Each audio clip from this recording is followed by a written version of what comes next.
Hi, welcome to another segment of Does My Bank Still Love Me, a program for the distressed homeowner. We have a very special guest in our studio today. I'd like to introduce you all to Tracie Holliday-Robinson. Welcome. Hello. Well, thank you. We're glad you're here. Well, I am too. Excellent. So we have been talking a lot about foreclosures from the point of view of people who are losing homes and who are distressed. And we thought it might be really interesting to have our special guest today come in and talk to us about the other side. What is it like to buy a distressed property, to buy a foreclosure? So that's going to be our topic. Okay. And I want to start off by asking you, how did it come about that you were looking for a foreclosed house? Where were you living? How did this all happen? Well, we were living in central Seattle in the CD, and we weren't looking for a foreclosed home. We were looking for a home to purchase. I'm sorry, And what's the CD? the CD is the central district, the central area of Seattle, Okay, all right. which encompasses from Madison to Jackson.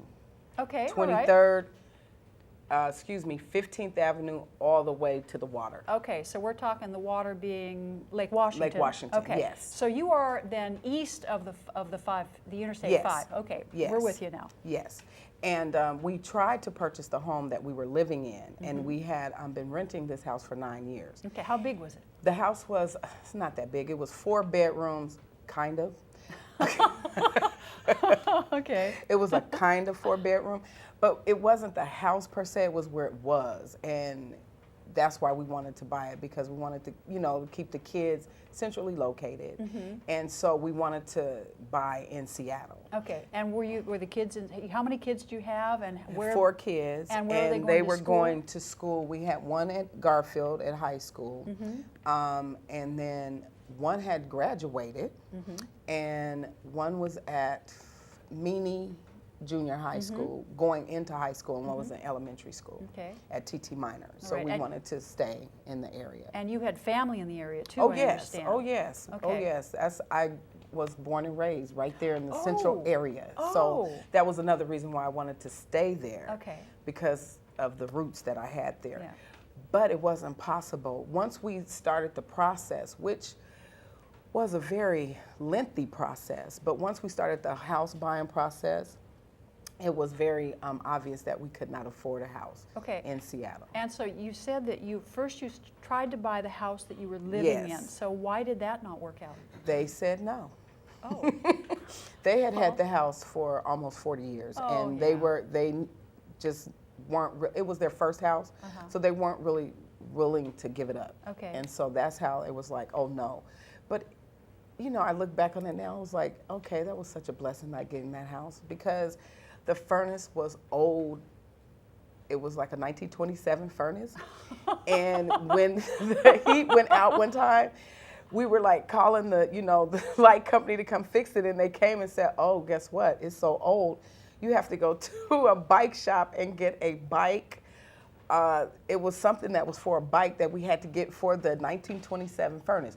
So it was like, wow, we had to get this really round thing, but we had to get it at a bike shop. Okay. And yeah, it was really old. But we still wanted to buy the house. So anyway, we were looking and looking and looking. And why did you decide you wanted to buy a house? It was just time. It was you had the adequate time. income. You needed to get the tax break. And it was time, because what we were doing was just like, it was like throwing our money out of the window every month. And at first my husband was like, well, no, I don't want to purchase a house. Let's just live here. And I said, okay, let me just tell you how much money we have given these people in over 9 years. We had given them over $80,000. Oh.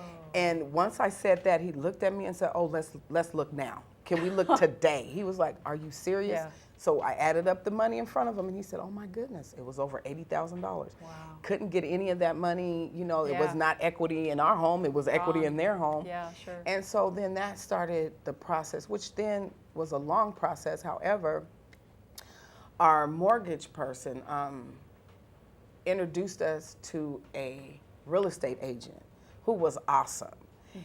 But he, you know, for our price range that we were going for, that we qualified, because we pre-qualified. Okay, so you talked to a mortgage broker or a Yes. loan officer first. Yes. Did you go to a bank or did you go to Well, let me a tell friend you of the that family, story. or- We went to a bank first because my cousin referred Key Bank to us. However, our credit was not that great. So Key Bank referred us to another mortgage broker, and she actually worked with us. Okay, and so that mortgage broker then referred you to her favorite real estate Right. agent who knew the Central District because that's where you were looking. Yes. Okay, all right. And then who also, he was very knowledgeable in all other areas of Seattle and beyond. Oh, okay. And so it was actually my husband that said, could you look in South King County? And I was like, I don't want to live in South King County. I want to live in Seattle. I don't want to. But the reality was we couldn't afford in Seattle. We couldn't afford in Renton, because that's still almost like Seattle. So wait, so how much were houses running in Central Seattle at that point? Oh my. The week we bought this house, I looked at a house that was 2-bedroom, 1 bath. It had no yard. It was $279,000. The house that we purchased in Federal Way was 5 bedrooms, 2 baths, and a family room for $235,000. Oh, wow. Wow, all right. So basically the Central District was just simply, it was too expensive. It was too expensive. It was out of our price range, All right. totally. But I thought, well, we could get a fixer-upper, but once you're pre-qualified, the bank will not let you get a fixer-upper. You have to get a house that is ready to move in. Oh, okay. So I was we not couldn't, aware of that. Oh yes, we couldn't get a house that we could fix up because Okay. the bank is like, no, you need to be. It needs to be move-in ready. Okay, all And right. so it's like, okay. So All right. we purchased. I want to tell you, we looked at 57 houses on the internet, Okay. and Yeah. it was a very long process. And then, but 22 houses physically. We went to 22 houses, and I have to say, some of those, it was like they were horrific. One house we went into, there was no doorknob on the door. There was no doorknob. And when the guy came to open the door, it was like, oh my goodness, did a cyclone hit the inside of the house? It was boxes everywhere, dirt everywhere. And we're like, okay, is the owner here? He was like, no, they're gone. And so we're looking at the house and trying to figure out, and this house was in South Seattle. Okay. But it was like, no, my imagination couldn't work with me with that Okay, house. all And right. I'm like, no, the house we're going to get is going to be move-in ready. This one Okay. was not. So it was a fixer-upper, and it would have to have major garbage disposal done. Yes. Okay, so Yes. that got crossed off the list. Yes. That was probably one of the last shots in Central Seattle. And at that point, you moved on to Federal Way, and we have to move on also. Okay. So take a minute. Okay. We'll take a minute. Okay. Tracie's going to stay here with us, and we will come back. Don't go away. And this continuing saga of the search for the perfect house will continue at that time. Don't go away.